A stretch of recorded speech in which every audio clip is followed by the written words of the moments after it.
Hey everyone, welcome to Easy Pharma. तो guys, जैसे कि हमने आपका सब्जेक्ट यहाँ पे स्टार्ट किया था कम्युनिटी फार्मेसी एंड में, तो ये जो आपका subject D pharma second year का है अकॉर्डिंग टू न्यू सिलेबस। तो इसमें यूनिट फर्स्ट हमारी चल रही थी जिसमें ऑलमोस्ट हम सारे लेक्चर यहाँ पे कवर कर चुके हैं।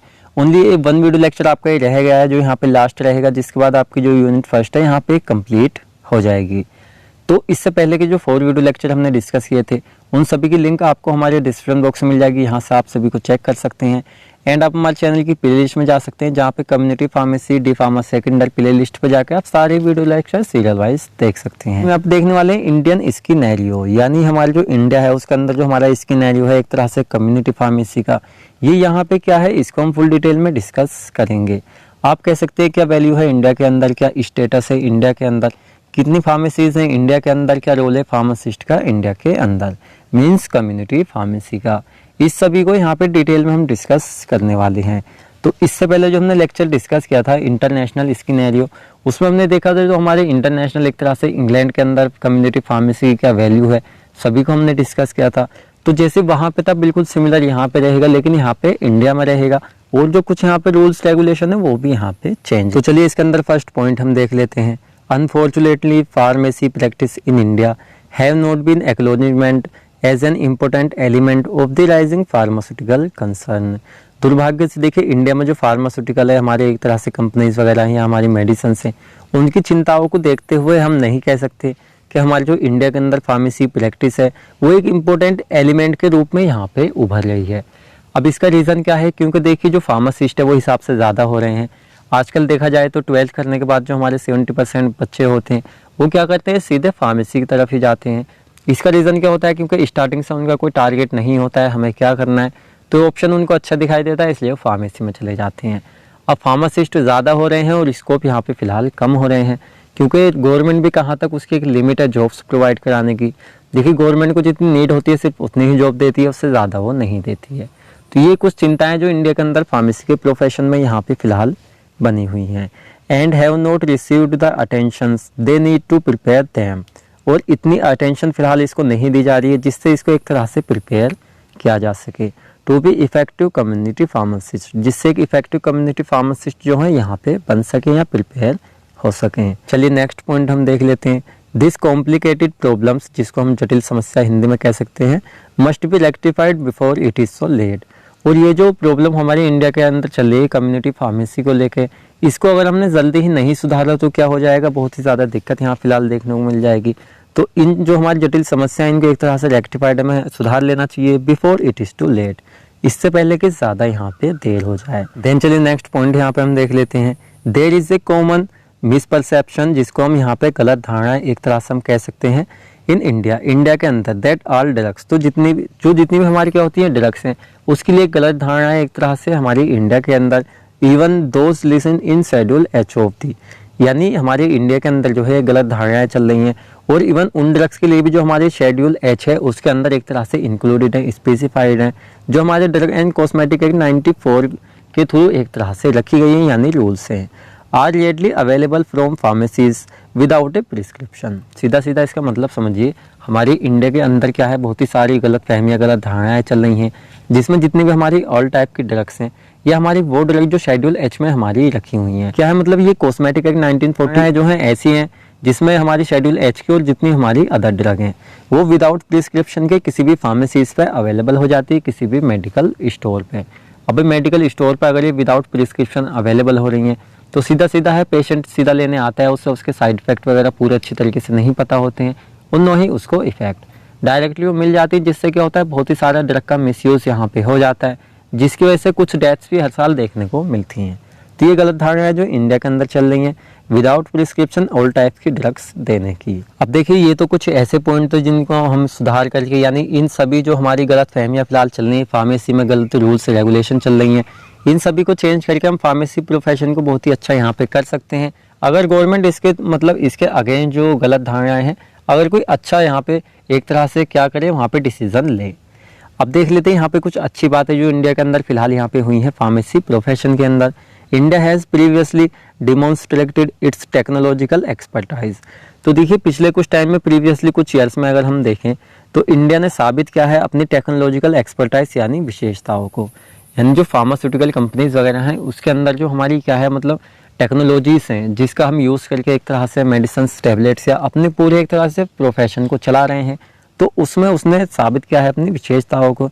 And capacities in pharmaceutical business, और अपनी कैपेसिटीज़ को भी एक तरह से बढ़ाया है जो फार्मास्यूटिकल बिजनेस हमारा होता है। अभी इंडिया के अंदर होता है, साथ ही में अदर कंट्रीज़ के साथ में भी हमारा ये होता है। नेक्स्ट हम देख लेते हैं, as a health care industry by manufacturing basic product and formulation in every area therapeutic area. तो हेल्थ केयर इंडस्ट्री एक तरह से हम कह सकते हैं हमारी जो मेडिकेशंस वगैरह बनती है तो किस लिए बनती है, हेल्थ को केयर करने के लिए।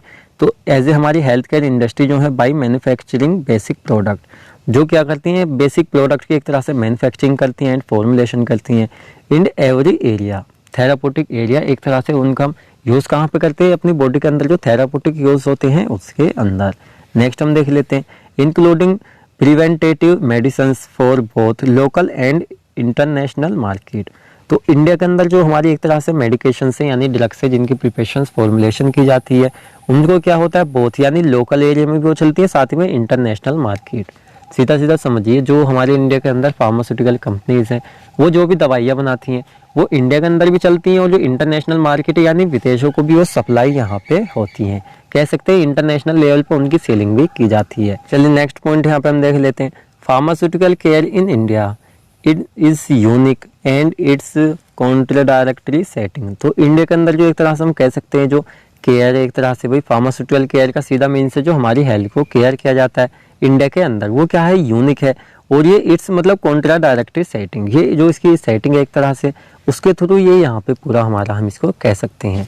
अब नेक्स्ट पॉइंट यहाँ पे हम देखेंगे, size of population second biggest in the world after China.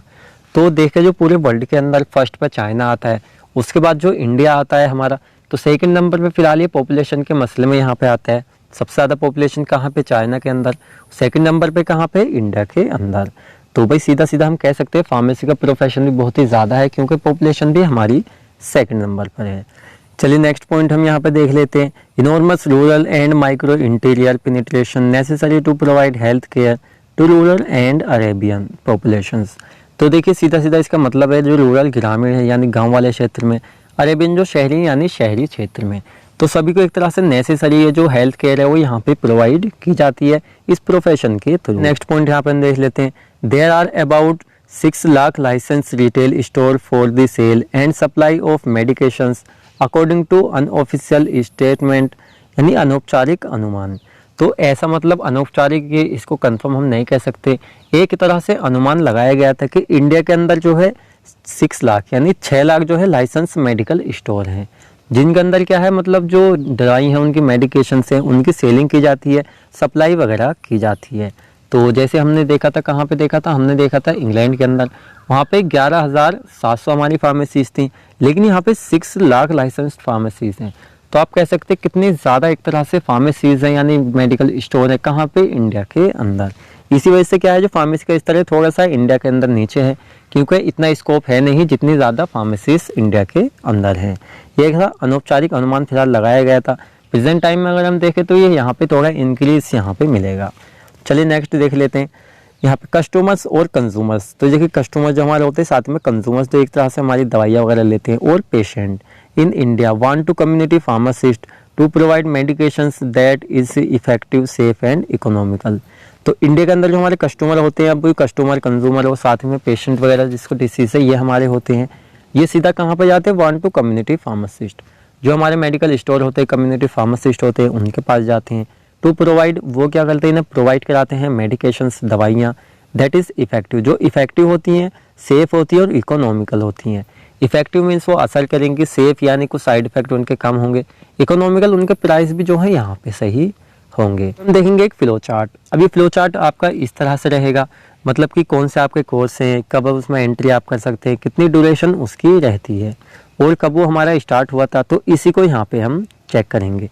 जैसे कि फर्स्ट यहाँ पे देखेंगे कोर्स, कौन कौन से कोर्स होते हैं, एंट्री लेवल किस लेवल से उस कोर्स के अंदर आप एंट्री कर सकते हैं, साथ ही में ड्यूरेशन कितने टाइम का होता है, रेगुलेशन किसके थ्रू एक तरह से वो रेगुलेट किया जाता है, साथ ही में यहाँ पे देखेंगे थोड़ा सा हम कमेंट, थोड़ा सा कमेंट में क्या रहेगा, थोड़ा मतलब कब हमारे स्टार्ट हुए थे। तो चलिए इसको देख लेते हैं। अब सपोज कीजिए जैसा आप इस टाइम डी फार्म कर रहे हैं, तो आपकी मान्यता क्या है, आप 10 प्लस 2 12th करके आए हैं, तो उसके बाद आपके पास बायोलॉजी या मैथ है तो आपका फार्मेसी में हो जाता है। 2 साल का आपका ये होता है जिसमें आपकी 3 मंथ्स की यहाँ पे ट्रेनिंग होती है। पीसीआई के थ्रू आपका चलाया जाता है, रेगुलेट किया जाता है। और लास्ट यहाँ पे रिवाइज इसको किया गया था 1991 में एक तरह से।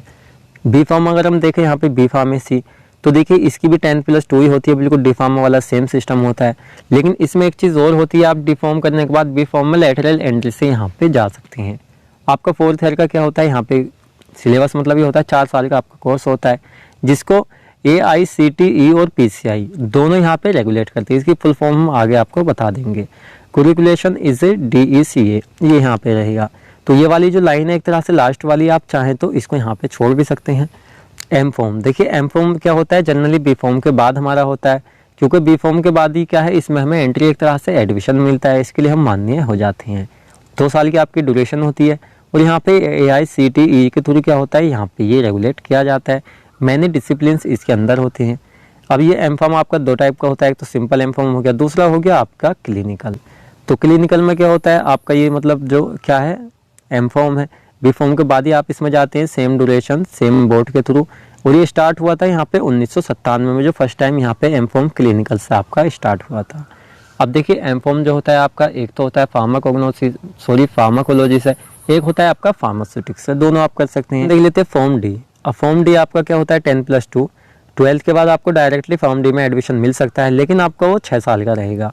डायरेक्टली 6 साल आप उसको करेंगे, उसके बाद आपका कंप्लीट होगा।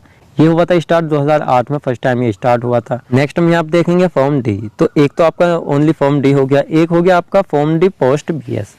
तो ये बी फॉर्म के बाद होता है, जो 3 साल का आपका होता है, इसको रेगुलेशन किया जाता है PCI के थ्रू। और ये भी स्टार्ट किया गया था 2008 में।